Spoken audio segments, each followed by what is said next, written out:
আল্লাহ তাআলা বলেন, লাকাদ আরসালনা রুসুলানা বিল বায়্যিনাত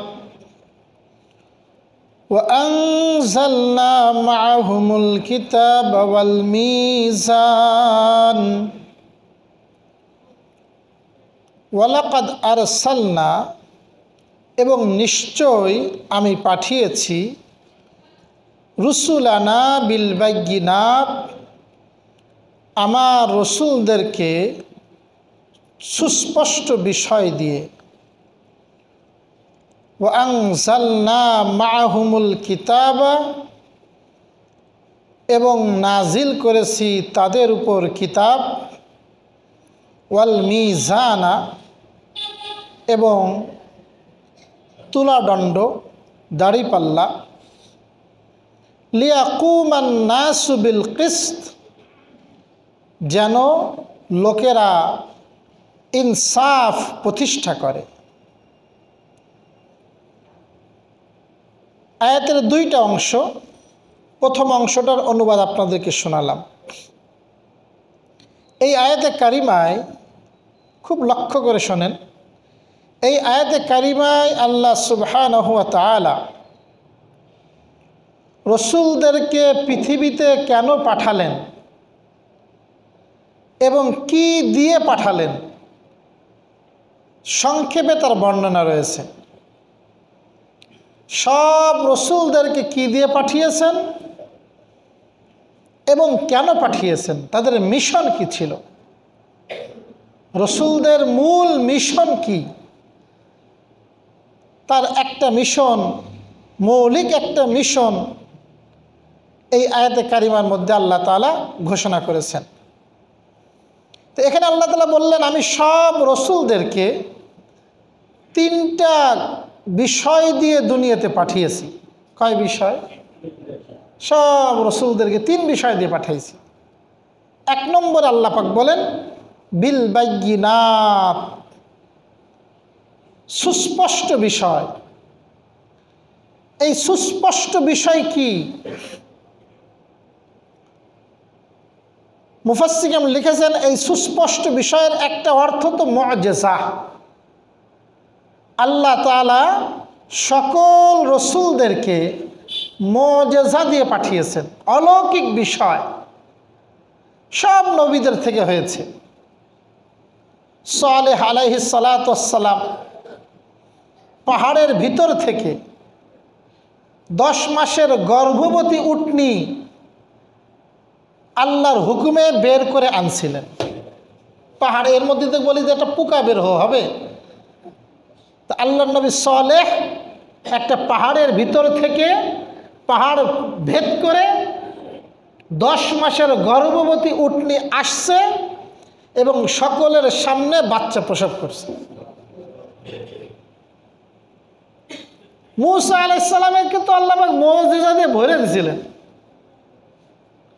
লাঠি দিয়েছিলেন, সাপ হইতো, হাতের মধ্যে আলো দিয়েছিলেন, বগলের মধ্যে হাত ঢুকাইলে বের করলে হাতের মধ্যে আলো আসতো, আবার ভিতরে ঢুকাই আবার রেখে দিলে আলো চলে যাইত।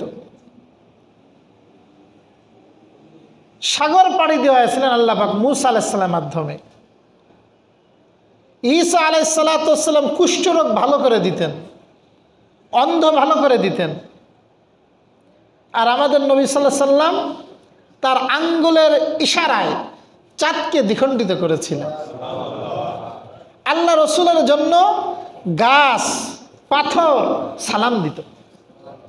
নবীর যে রসুল একতার সাক্ষ্য গুই সাপ, মরা গুই সাপ সাক্ষ্য দিত। গাছের গুড়ি, খেজুরের গাছের গুড়ি, মরা গাছ, সেই গাছ আল্লাহ রসুলের বিচ্ছেদে ক্রন্দন করেছিল। এরকম অসংখ্য মুআজিজা নবীদের থেকে প্রকাশিত হয়েছে। তা বায়্যিনাতের এক অর্থ হলো মুআজিজা,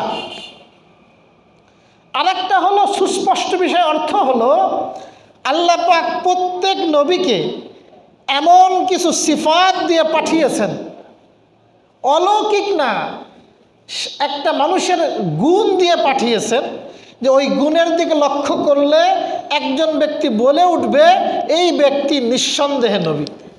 সুবহানাল্লাহ। এটার বেশি আশ্চর্য, এটার কি আশ্চর্য, তার সিফাত বলবে ওই ব্যক্তি হলো আল্লাহর নবী। আজকে বুখারী শরীফের মধ্যে হাদিসটা পড়াচ্ছিলাম, আপনাদেরকে একটু করে শোনাই।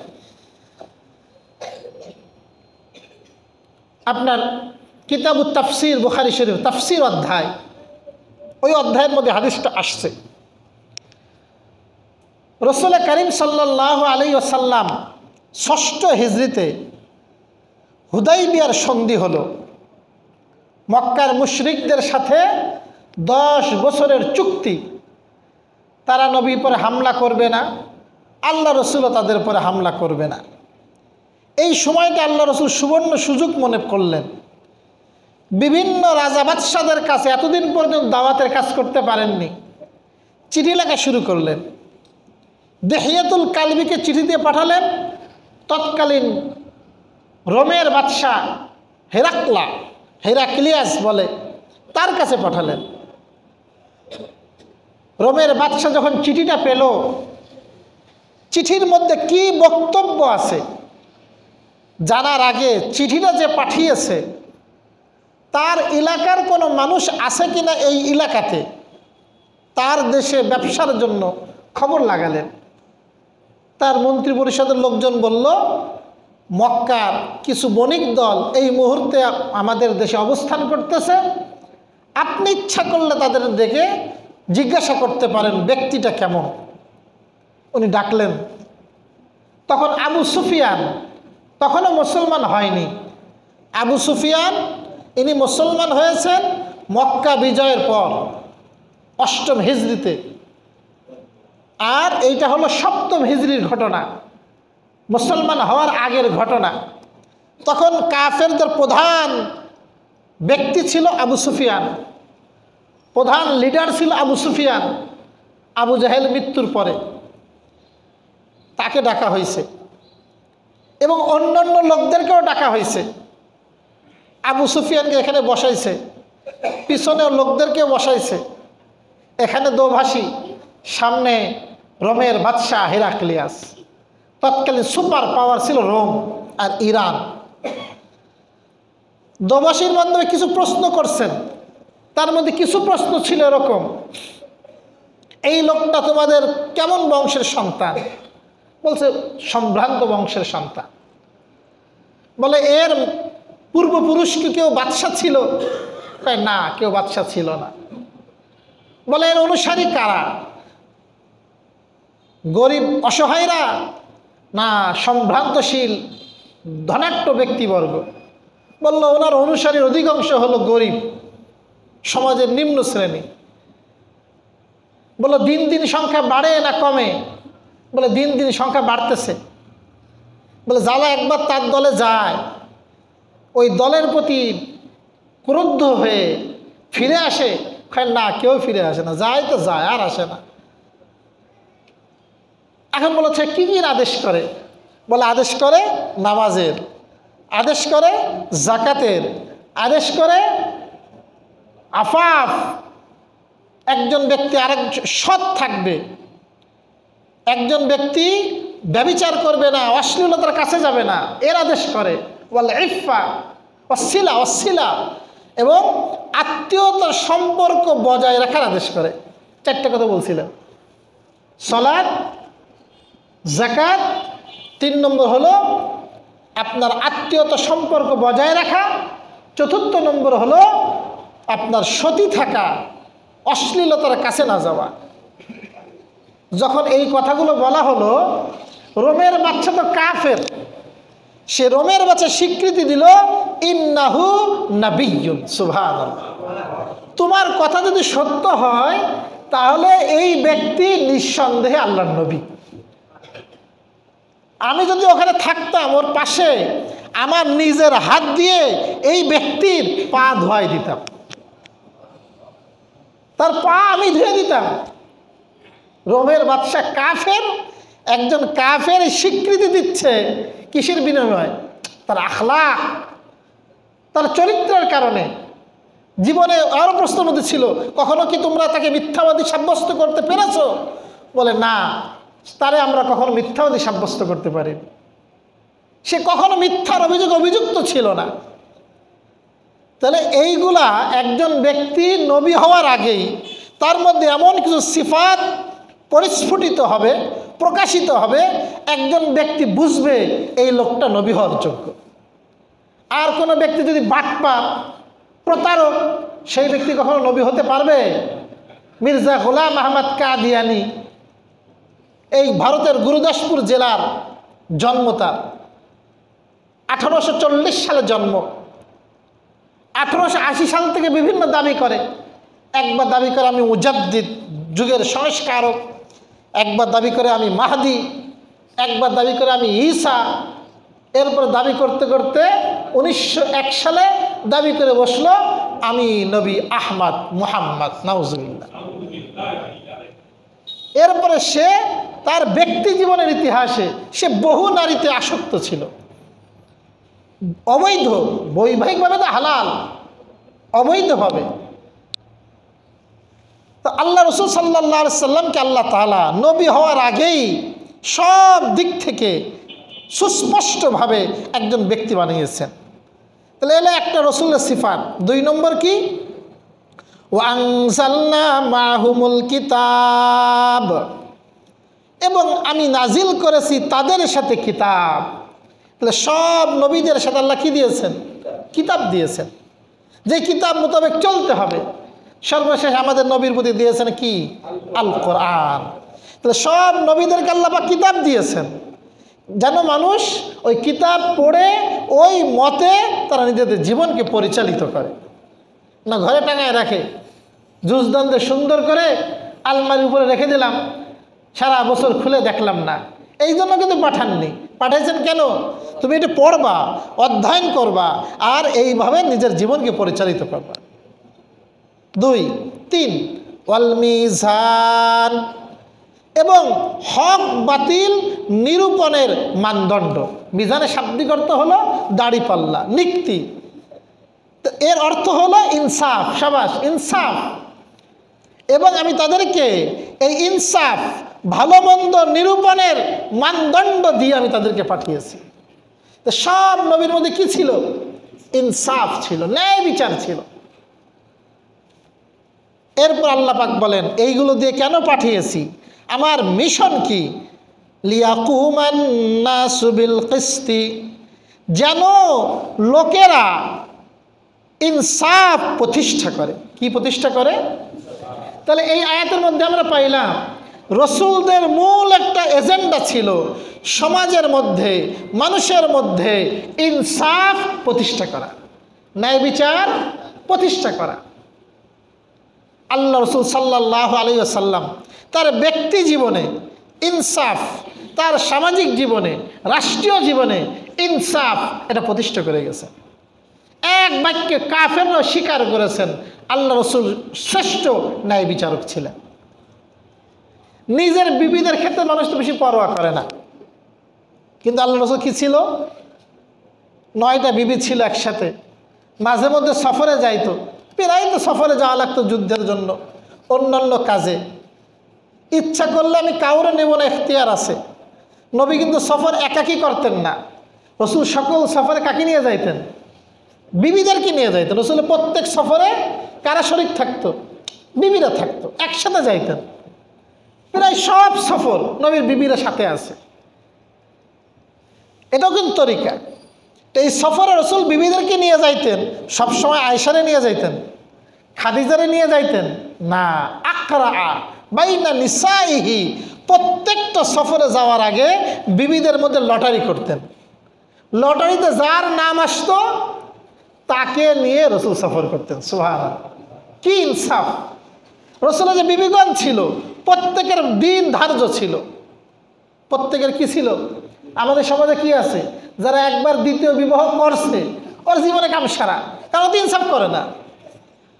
প্রথমবার খবরই নেয় না, দ্বিতীয় বউ নেই পড়ে থাকে, বুঝেননি? ওখানে 1 মাস থাকলে ওখানে একবার ঘুরলি দিতে যায় যে কোনো মতে 10 টাকা বা টাকা পয়সা দিয়ে চলে আসে। ইনসাফ করে না। কিন্তু ইসলাম বলে কি একেবারে একেবারে থানবী রহমতুল্লাহি আলাই ওনার 2 স্ত্রী ছিল, ওনার বাড়ির সামনে একটা দাড়িপাল্লা রাখা ছিল স্থাপন করা, বাজার যা করে আসবে 2 পাল্লায় দেবে, সমান করে ভাগ করে 2 বিবির ঘরে পাঠাই দেবে। এর নাম ইনসাফ। তা প্রিয় ভাই, পরিবারের মধ্যে ইনসাফ করেছেন। আর নবীর ওই বিখ্যাত হাদিস, নবীজির বিখ্যাত হাদিস বুখারী শরীফের মধ্যে, মাখজুমি একজন মহিলা চুরি করছিল, চুরি, সম্ভ্রান্ত বংশ, বড় বংশ, তার কওমের লোকেরা উসামারে ধরছে। নবীর কাছে যদি সাহস পায় না, ধরে কার কাছে? চেলাচামুন্ডা, নবীর প্রিয় সন্তান মানে পুতা জায়েদ হলো পালক পুত্র, তার ছেলে উসামারে ধরছে যে তুমি একটু যে সুপারিশ করো হাতটা যেন না কাটা হয়। চুরি করলে ইসলামের বিধান কি কাটতে হবে? কি পরিমাণ চুরি? একটা কলম চুরি করছে, তা হাত কাটা কেন? আল্লাহ পাক তো কোরআনে বলছে না, সারিকু ওয়াস সারিকাতু ফাকতাউ আইদিয়াহুমা, চোর চুরনি চুরি করলেই হাত কাটো। তো একটা কলম চোর তো চোর, একটা স্যান্ডেল চোর তো চোর। এই জন্য হাদিস লাগবে। শুধু কোরআন দিয়ে আপনি কোনো কিছু প্রতিষ্ঠা ঠিক মতো করতে পারবেন না। কোরআনের ব্যাখ্যা হলো হাদিস। কোরআনের ব্যাখ্যা কি? রসুল হাদিসের মধ্যে বলেছেন 10 দিরহামের কম মূল্য চুরি করলে তার হাত কাটা হবে না। কয় দিরহামের কম? 10 দিরহাম। 10 দিরহাম সমপরিমাণ মাল হতে হবে, সংরক্ষিত মাল হতে হবে, আর কাটা হবে বগল থেকে না, এই হাতের এই কবজি থেকে কাটা হবে। এইগুলো তো ব্যাখ্যা হাদিসে আসছে। রসুল হুকুম দিয়ে দিলেন হাত কাটা হবে। ওসামা যে সুপারিশ করতেছে, রসুলের চোখ লাল হয়ে গেছে, সোজা মসজিদে চলে গেছেন, সব লোকজনকে ডাকছেন, খুতবা দিয়েছেন। তোমাদের পূর্ববর্তীরা ধ্বংস হয়েছিল কেন জানো? তাদের মধ্যে যখন সম্ভ্রান্ত কোনো ব্যক্তি চুরি করত, অন্যায় করত, হদ আল্লাহর বিধান দণ্ডবিধি এটা প্রয়োগ করতো না। আর যদি কোনো দুর্বল করত তাহলে প্রয়োগ। কিন্তু চিন্ময়ের ক্ষেত্রে কি নাই? প্রয়োগ নাই, হাতে কোনো কিছুই নাই, এমনি বড় পেরেশানিতে আছে। ধরছে না ইস্কনের কোন নেতারে, কি নাম? চিন্ময় দাস। আমাদের হুজুরকে যখন ধরছিল, হাতে বাড়ি পায়ে বাড়ি, তারপরে সে কুজো মুজো হাঁটতে পারে না, মাইরে তক্তা হয়ে দিছিল। আর একে ধরে তো একেবারে খুব আরামের সাথে, তাও ছেড়ে দেওয়ার পায় তারা। বুঝেননি কথা? ইসলাম এটা না। অন্যায় সাব্যস্ত হলে কে মুসলমান কে অমুসলিম কোনো দেখা দেখি নাই। যদি অন্যায় কি হয়, তুমি বড় হুজুর, তোমার শাস্তি ভোগ করতে হবে। যদি তোমার কি সাব্যস্ত হয়, দোষী তুমি যদি সাব্যস্ত হও, দোষ সাব্যস্ত হতে হবে। তা প্রিয় ভাই, রসুল বললেন এই কাজ তোমরা করো না। রসুল সর্বশেষ বললেন, ওয়াল্লাহি লাউ সারাকাত ফাতিমাতু বিনতু মুহাম্মাদিন লাকাতাতু ইয়াদাহা, যদি আমার মেয়ে ফাতেমা চুরি করত, আমি নবী মুহাম্মদ তার হাত কেটে দিতাম। আমি সেটাকে কোনো পরোয়া করতাম না। এর নাম ইনসাফ। যে সব ক্ষেত্রে ন্যায় বিচার, সাম্যতা, সমতা, এটা ইসলামের অন্যতম মিশন। ইসলাম চায় সব মানুষ ইনসাফ প্রতিষ্ঠা করবে। এই যে আমরা ফাজাইল আমাল এখানে পড়ি, এর লেখক হল মাওলানা শাইখ জাকারিয়া রাহিমাহুল্লাহ। বহুত বড় জগৎ বিখ্যাত শাইখুল হাদিস ছিলেন। ভারতবর্ষে শাইখুল হাদিস বললে ওনাকেই বোঝায়। বাংলাদেশে শাইখুল হাদিস বললে আল্লামা আজিজুল হক, এই বর্তমান মাওলানা মামুনুল হক সাহেবের আব্বা, ওনারে বোঝায়। উনি বড় শাইখুল হাদিস ছিলেন। 50 বছরের বেশি সময় বুখারী শরীফের দর্স দিয়েছেন, সবক দিয়েছেন। আর ভারতবর্ষে বললে শাইখুল জাকারিয়া রহমতুল্লাহ আলাইহিকে বোঝায়। উনি কোনো টুটাফাটা মৌলবী ছিল না। শাইখুল হাদিস হতে গেলে বহুত জ্ঞানের অধিকারী হতে হয়। আর টুটাফাটা মাদ্রাসা শাইখুল হাদিস না। ভারতবর্ষের সব উলামায়ে কেরাম মেনে নিয়েছেন তিনি শাইখুল হাদিস, হাদিসের উস্তাদ। অনেকে এই কিতাব পড়লে ব্যঙ্গ করে, কি পড়ে কিতাব পড়ে, কি পড়ে? আরে বাবা, ওর মধ্যে কি পড়ে? এর মধ্যে হাদিস পড়ে, ওর মধ্যে তো কোরআনের আয়াত পড়ে, ওর মধ্যে তো ব্যাখ্যা পড়ে। এটা বোঝেন অনেকে। সারা বিশ্বে যেই সমস্ত কিতাব সর্বাধিক পঠিত, তার তালিকা করলে একেবারে প্রথম দিকে তালিকায় থাকবে এই ফাজাইলে আমাল। ফাজাইলে আমাল এত পঠিত কিতাব, হাজার হাজার মানুষ, লক্ষ লক্ষ মানুষ তাদের নামাজের একাগ্রতা হয়েছে, তারা নামাজি হয়েছে, দিনদার হয়েছে ওই ফাজাইলে আমলের তালিম শুনে। প্রিয় ভাই, তো যে কথা বলতেছিলাম, ওনার আব্বা নাম ছিল ইয়াহইয়া, ওনার আব্বার নাম উনিও বহুত বড় বুজুর্গ ছিলেন, ভারতবর্ষে বাড়ি। তা ওনাদের জামানায় একবার এক জমি নিয়ে দ্বন্দ্ব বাঁধছে। হিন্দু দাবি করছে এই জমি আমাদের, মুসলমানরা দাবি করছে এই জমি আমাদের। এখন আদালতে মামলা চলতেছে। হিন্দুরা বলছে আমাদের পক্ষের সাক্ষী এই ইয়াহইয়া জাকারিয়া রহমতুল্লাহ আব্বা, ওনাকে বানাইছে সাক্ষী মুসলমানরে। কে বানাইছে সাক্ষী? হিন্দু। মুসলমানরা খুশি, আরে আমাদের লোক বানাইছে, তাহলে তো আমাদের পক্ষই সাক্ষ্য দেবে। নির্ধারিত দিনে ডাকা হয়েছে।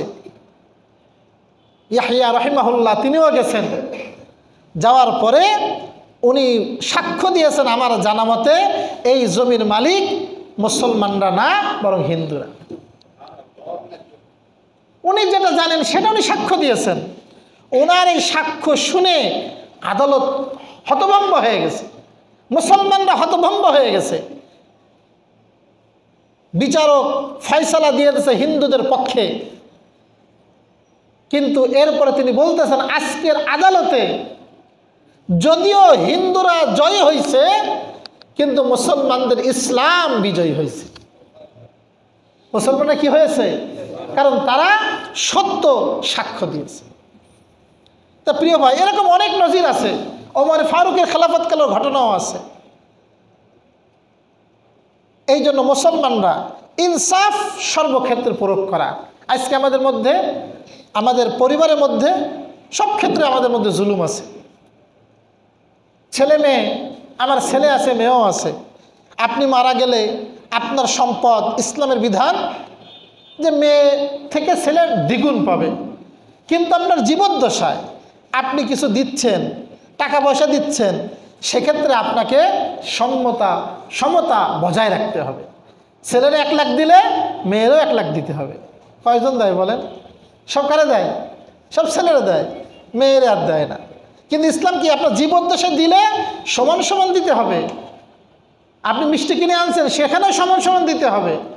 জীবদ্দশায় কিন্তু বরাবর। কিন্তু আমরা কয়জন বরাবরই করি? বরাবরই করি না। এখন মেয়েরা হয়তো ওদের অন্তরটা নরম, মা বাবার প্রতি দুর্বল, কিছু বলে না। কিন্তু মনে মনে যদি তার নাসন্তুষ্টি থাকে, অসন্তুষ্টি থাকে, তাহলে কিন্তু আপনি ধরা খেয়ে যাবেন। এই জন্য ভাই, সবসময় ইনসাফ করা, ইনসাফ প্রতিষ্ঠা করাই সব রসুলদের অন্যতম মিশন ছিল। আল্লাহ পাক বলেন এরপরে, ওয়ানজালনাল হাদিদা ফীহি বাসুন শাদীদ, এবং আমি আল্লাহ নাজিল করেছি লোহা। কি নাজিল করেছি? হাদিদ মানে লোহা। এই সূরার নাম কি? হাদিদ। এই নামে কিন্তু সূরার নাম। তাহলে গুরুত্বপূর্ণ একটা বিষয় হাদিদ। আমি আল্লাহ লোহা নাজিল করেছি। এই নাজিল করা এক অর্থ, শাব্দিক অর্থ এটাও হতে পারে, নূহ আলাইহিস সালামের জামানায় আল্লাহ পাক আসমান থেকে লোহা নাজিল করেছিলেন। আবার এটাও হতে পারে এখানে উদ্দেশ্য হলো আল্লাহ পাক গুপ্ত ভাণ্ডারে, মাটির তলে, খনিজ আকারে আল্লাহ পাক লোহাকে সৃষ্টি করেছেন। লোহাকে কি করেছেন? কেন সৃষ্টি করলেন? 1 নম্বর, বাসুন শাদীদ, এই লোহা হলো তীব্র আপনার রণকৌশল। বাসুন যুদ্ধের জন্য লাগে, যুদ্ধের রণকৌশল। শাদীদ তীব্র। আপনি যুদ্ধ করতে গেলে কি লাগবে? হার জামানায় লোহা লাগবেই। আপনি পিস্তল বানান, কামান বানান, সব কিছুতে কি লাগবে? লোহা ছাড়া হবে? মৌলিক পদার্থ হলো লোহা। তাহলে আল্লাহ পাক এখানে লক্ষ্য করেন, আপনাকে লোহা দেওয়া হলো, তাহলে আপনি সমাজের মধ্যে ইনসাফ কায়েম করবেন। ইনসাফ কায়েম করার পদ্ধতি হলো দাওয়াত। ইনসাফ করার পদ্ধতি হলো কোমলতা, নম্রতা। কিন্তু কিছু দুষ্টু মানুষ থাকে সমাজে, কিছু কি থাকে, ওর মিষ্টি কথায় চিড়ে ভেজে না, ওর কি হয় না, ও ভালো কথা সোজা আঙ্গুলে বোঝে না। এখন সেই জন্য আপনার কি লাগবে? একটু শাস্তিরও বিধান রাখতে হবে। দেখেন, এই জন্য ওর সাথে সম্পর্ক রাখছে যে একই আয়াতের মধ্যে 2টা কেন, কিন্তু এটাকে পরে বলছেন, এটা কিন্তু প্রথম পরক না। কিছু মানুষ সোজা বোঝে না, সেক্ষেত্রে আপনাকে এই হাদিদের, এই লোহার, এই তরবারির প্রয়োগ আপনাকে করতে হবে। শুধু কি যুদ্ধের ময়দানে কাজে লাগে? আল্লাহ বলেন ওয়া মানাফিউ লিন্নাস, এবং মানুষের জন্য উপকারী কত ধরনের কাজ এই লোহার মাধ্যমে হয়। লোহা না থাকলে মানুষ কত সমস্যার সম্মুখীন হইতো। তাহলে এই লোহাটা যে আল্লাহ দান করলেন, সেই আল্লাহর প্রতি আমাদের কৃতজ্ঞ হওয়া দরকার আছে না? আল্লাহ পাক বলেন মানাফিউ লিন্নাস লিয়ালামাল্লাহু মান ইয়ানসুরুহু ওয়া রুসুলুহু বিল গায়ব। এই যে আল্লাহ পাক লোহা দিলাম, যুদ্ধের রণকৌশলে দিলাম, তোমাকে অস্ত্র দিলাম, কেন? আল্লাহ জানতে চান কে আল্লাহকে এবং তার রসুলকে গায়েব থাকা সত্ত্বেও সাহায্য করে। কাকে সাহায্য করে? আল্লাহকে সাহায্য করে। আল্লাহ দেখতে চান আমি আল্লাহকে সাহায্য করি কিনা। কারে সাহায্য করি কিনা? মান ইয়ানসুরুহু, কে আল্লাহকে সাহায্য করে। বুঝেননি কথা? না আল্লাহ আপনাকে সাহায্য করে। আল্লাহ কি দেখতে চান? আমি আল্লাহকে সাহায্য করি কিনা এবং তার রসুলকে সাহায্য করি কিনা। বিল গায়ব, আল্লাহকে দেখা যায় না, অদৃশ্য। বলে আল্লাহ গায়েব থাকা সত্ত্বেও কে আল্লাহকে সাহায্য করে, এইটা দেখার জন্য আল্লাহ পাক এই লোহা তোমাদের উপর নাজিল করেছেন। এই জিহাদ তোমাদের উপরে ফরজ করেছেন। খুব খেয়াল করে বোঝেন, তাফসিরে জালালের মধ্যে আসছে আল্লাহকে একেবারে আল্লাহ সাহায্য মানে কি? এর মানে হলো ইয়ানসুরু দীনাহু, কে আল্লাহর দ্বীনকে সাহায্য করে। কে কে সাহায্য করে? আল্লাহর দ্বীনকে সাহায্য করে। আল্লাহর দ্বীন সাহায্যের জন্য আগে বাড়ে, এইটা আল্লাহ দেখতে চান। কে রসুলের সাহায্য করে, রসুলের সাহায্যে সামনে আগে বাড়ে, এইটা আল্লাহ দেখতে চান।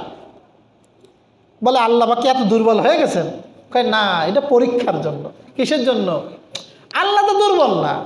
আল্লাহ বলেন তোমরা মনে করতে পারো যে আমি মনে দুর্বল।